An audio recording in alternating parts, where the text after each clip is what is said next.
These are some of the things we do and don't do. We are financial advisors, retirement income planners, more specifically, and we work a lot with taxes. We're not tax professionals, but we also work with tax professionals to make sure everything gets done properly. What we're doing here, these are some of the services we offer, and if anyone is interested, we will happily send you the slide deck for the presentation today. Typically we'll do that anyway. And I'm not going to read to you, but these are just some of the services that we offer. What you're doing here, you're here to learn about tax rate risk specifically, because that's actually becoming a huge deal.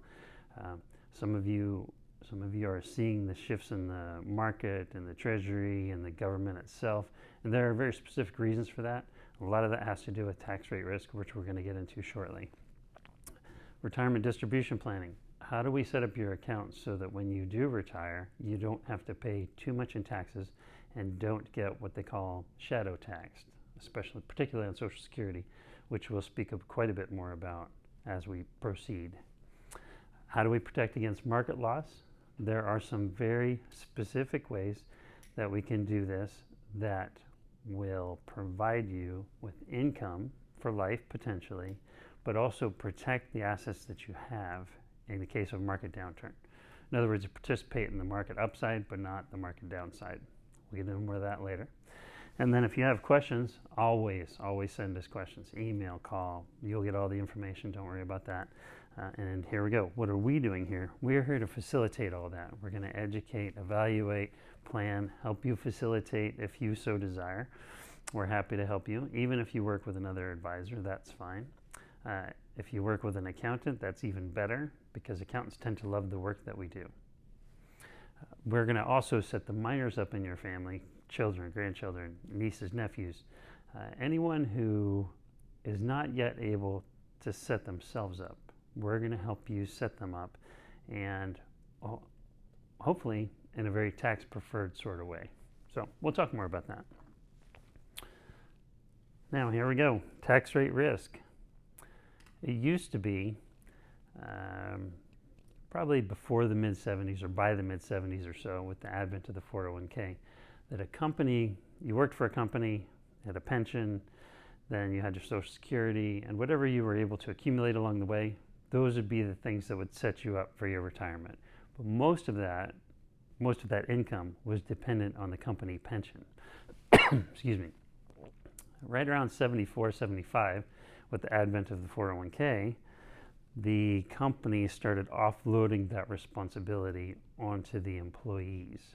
So then it started to look a bit more upside down, let's call it that. And that's what it's become now. Pensions are being and have been phased out quite a bit. Your Social Security is still there, but it's being taxed in sometimes multiple ways, which is also a big part of the reason we're here, is to help you prevent that if we can. And so basically we end up with self-funded retirement plans. So how important is it for us to get ahead of that and also to make it as tax-free as possible? Well, it's critical, obviously.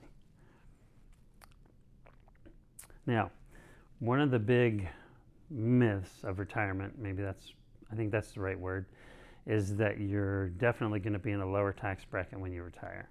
And I say myth because it's not always that way. And not only is it not always that way, a lot of times what we see is that it's a surprise.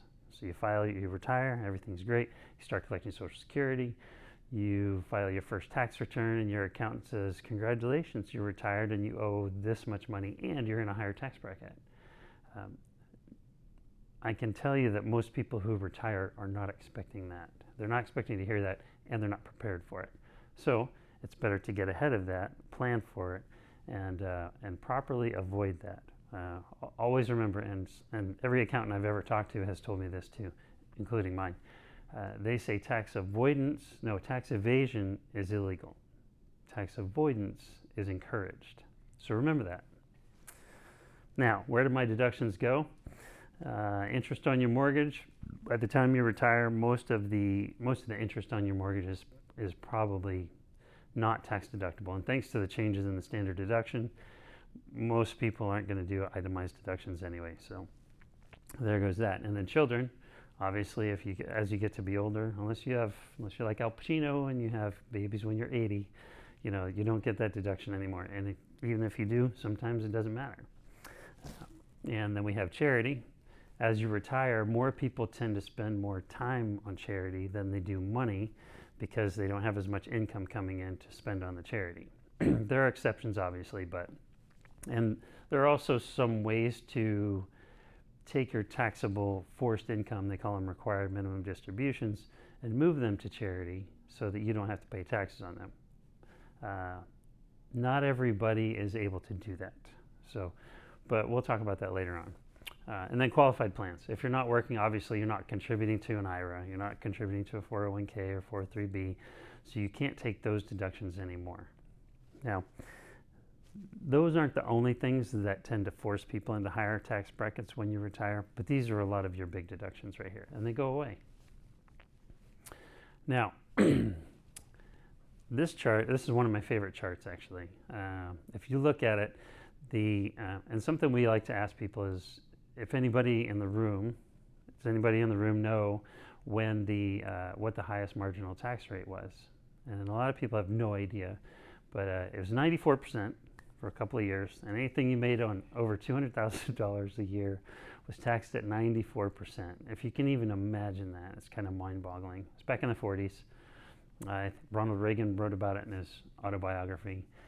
He said that he only made 2 movies a year in those years because he got paid $100,000 a movie, and if he went over that, then he would have to pay 94% of that in taxes, and the other 6 would either go to the state of California or Nancy, whoever got it first. So anyway, so the point of this chart is to show the history of the highest marginal tax rate. Now, we have a graduated tax system, so you pay a certain amount on a certain amount of income, and then over that, it's a higher percent on the next batch of income, and up and up, sort of like a graduated cylinder. Now, this chart represents the highest marginal tax rate, which is your absolutely highest tax rate that you get charged on ordinary income. As you can see, that 94% was back in the 40s. Since then, it's come down.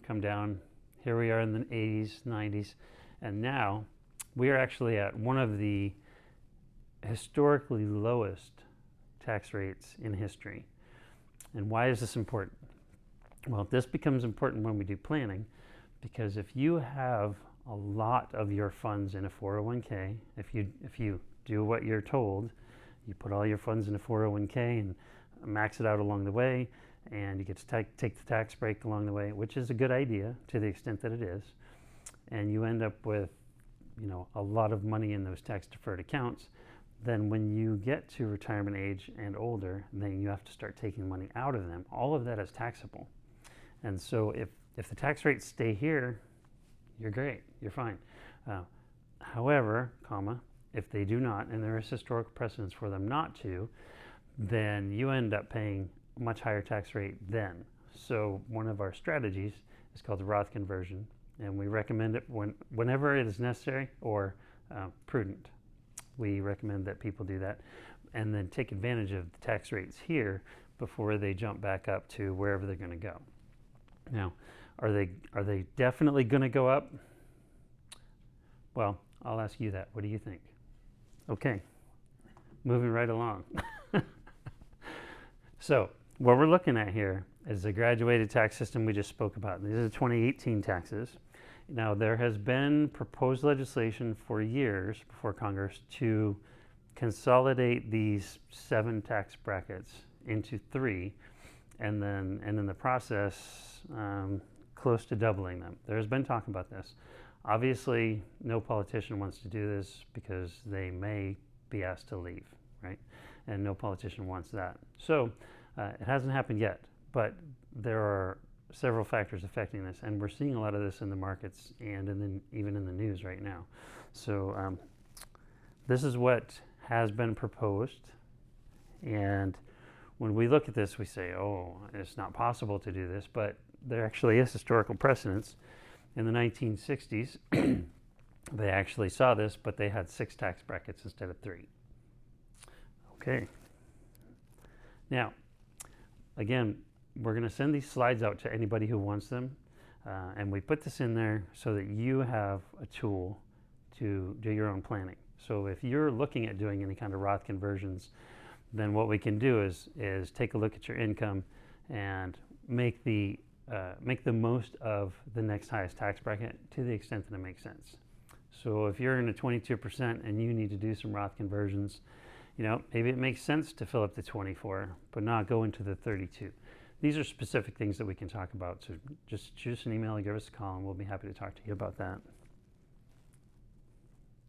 And that's